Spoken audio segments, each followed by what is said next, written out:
All right, everyone, get ready for this one.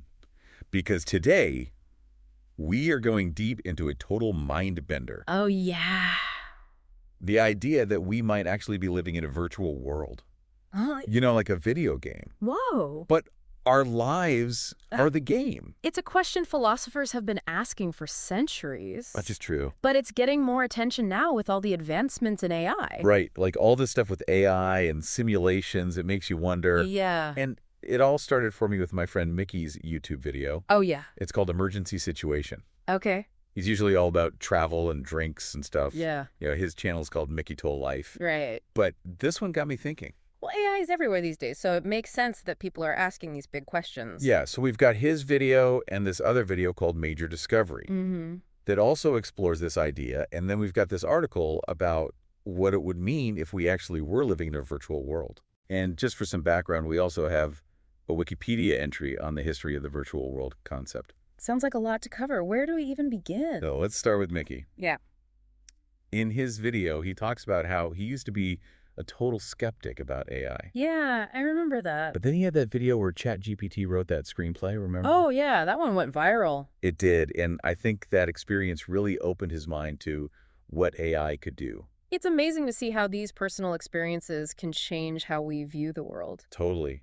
Like he even jokes about how he thought AI was all sci-fi nonsense, and now he's like, wait a minute, is my reality even real? Uh-huh. Yeah, as AI gets more sophisticated, it's natural to start questioning our own existence. Exactly. Yeah. Then he talks about this experiment where ChatGPT was used to simulate a whole computer system. Yeah, like it was building its own little virtual world. That's really interesting how they can use AI to make such complex simulations. Right. And what really blew my mind was how ChatGPT was interacting with future versions of itself. Wait, what?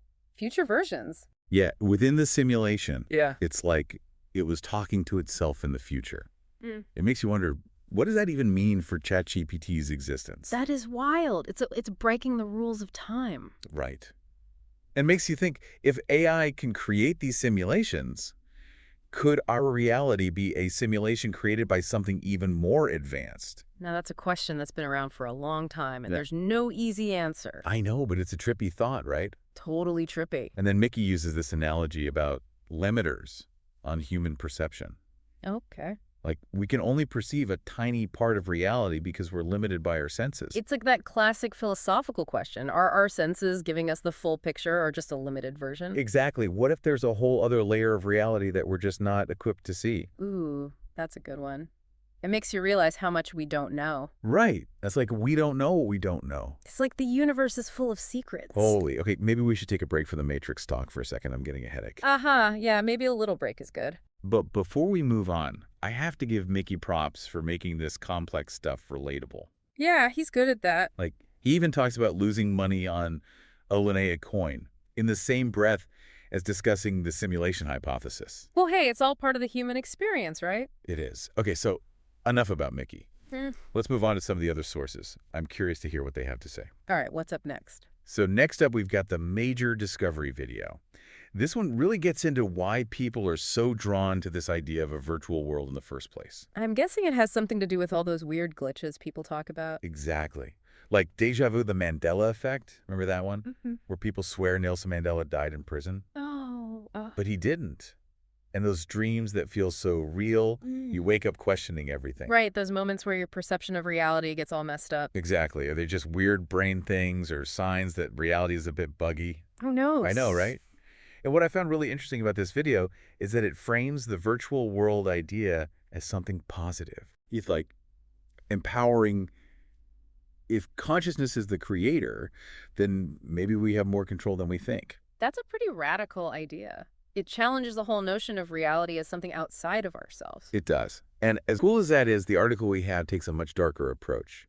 It highlights some of the downsides of living in a virtual world. Ooh, getting dark. It does. Like, what does it even mean for realness if everything is simulated?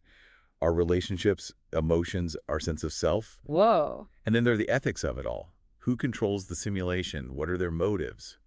It gets pretty creepy. Yeah, that's a whole other level of questions. It makes you wonder about free will and all that. Exactly. And those are things the Major Discovery video doesn't really touch on. It's more focused on the bright side. Well, it's good to have a balanced perspective. Totally. And speaking of balance, we also have the Wikipedia entry, which gives us a more historical overview of the whole virtual world concept. Oh, cool. So like how the idea has evolved over time. Exactly. It's interesting to see how it went from science fiction to a topic that people are seriously discussing in tech and academia. Yeah, it shows how our thinking about technology and reality is changing. For sure. So that's what we're working with today.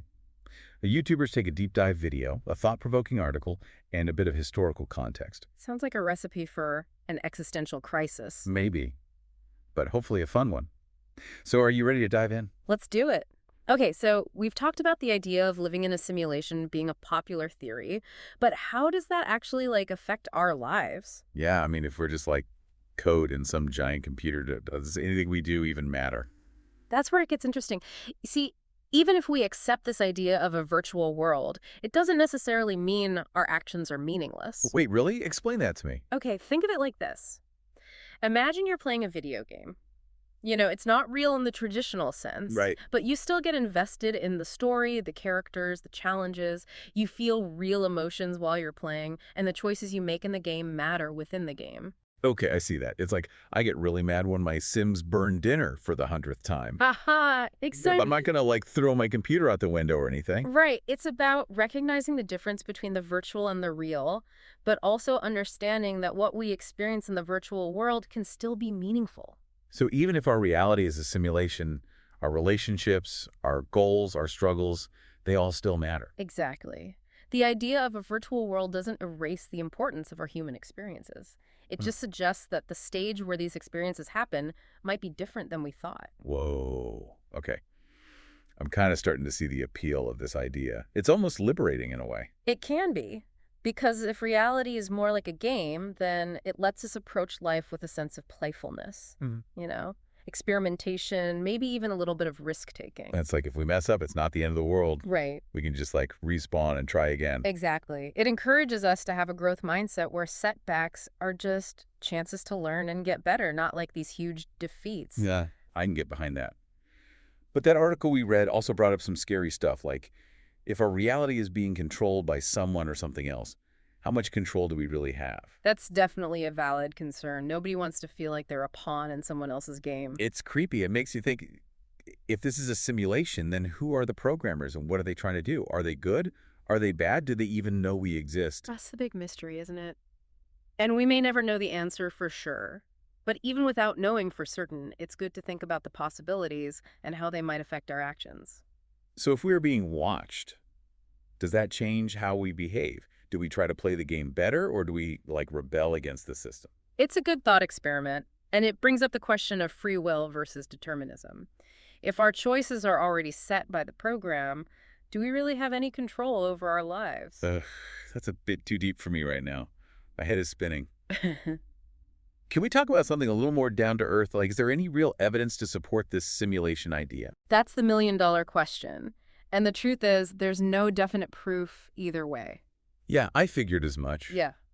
But I'm guessing some people say they have evidence. Oh, yeah, there are a lot of theories and arguments out there. Some people point to those glitches we talked about earlier, like deja vu and the Mandela effect. They say those are like bugs in the code of our simulated reality. Oh, like glitches in the Matrix. That's exactly. And then there's the argument that technology is advancing so rapidly. If we can create such realistic video game simulations now, isn't it possible that a super advanced civilization could create a simulation that we can't even distinguish from reality? It's like that saying, if it's possible, it's probable. That's the simulation argument, basically. If making these simulations is possible, and there are a bunch of civilizations out there, then statistically speaking, it's pretty likely that we're in one right now. But wouldn't it take a ridiculous amount of computing power to make a simulation as complex as our universe? It would. But people who believe in the simulation theory say that a civilization advanced enough to do that would have technology and resources way beyond what we can even imagine. That's like in those sci-fi movies where they have planets that are just giant computers. Right. It sounds crazy, but who knows what's possible. So we don't have any hard proof, but we have some interesting theories and a lot to think about. All of this is making me question everything. I hear ya. This whole conversation has really shaken up my reality. That's kind of the point, right? To make us question our assumptions and look at things from different angles. True. But so what now? We're just supposed to go around constantly wondering if we're just characters in some advanced being's video game? Not necessarily. I think the main takeaway is that even if we can't prove or disprove the simulation theory, it's still a valuable thought experiment. It makes us think about consciousness perception and the meaning of life in a whole new way.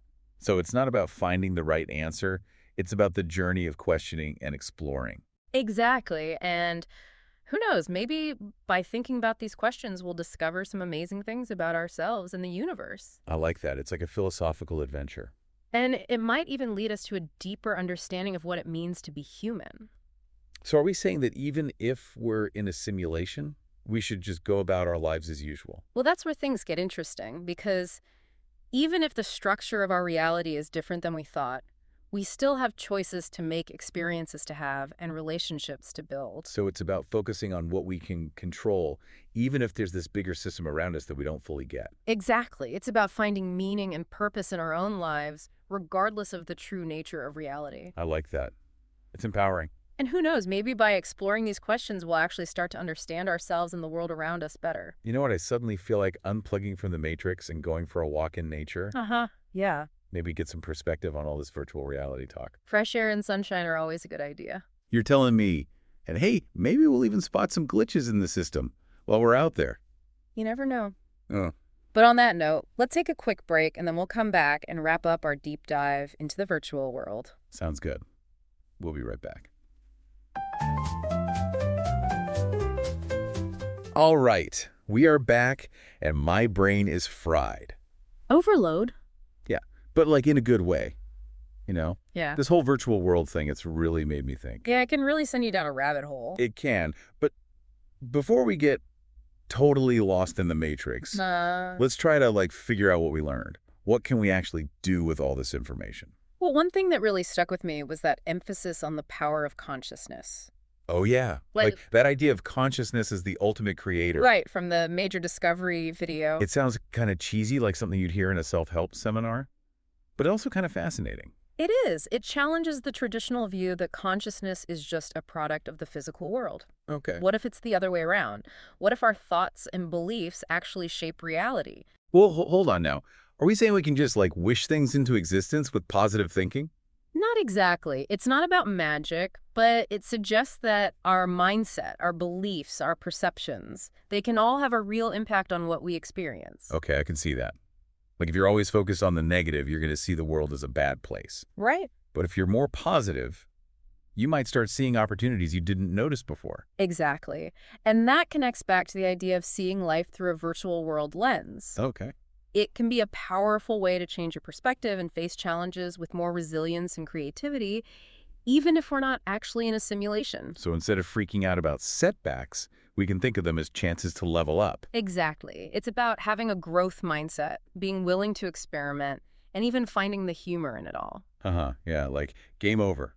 No problem. Just hit reset and start a new level. Exactly. And who knows, maybe by taking that approach, we'll even find some glitches in the system, some hidden truths about reality. You're going to make my head explode. Yeah. But seriously, this whole conversation has been amazing. It's made me question everything I thought I knew about reality. That's the point, right? To open our minds to new possibilities, to new ways of seeing things. Like we took the red pill and there's no going back. Maybe so.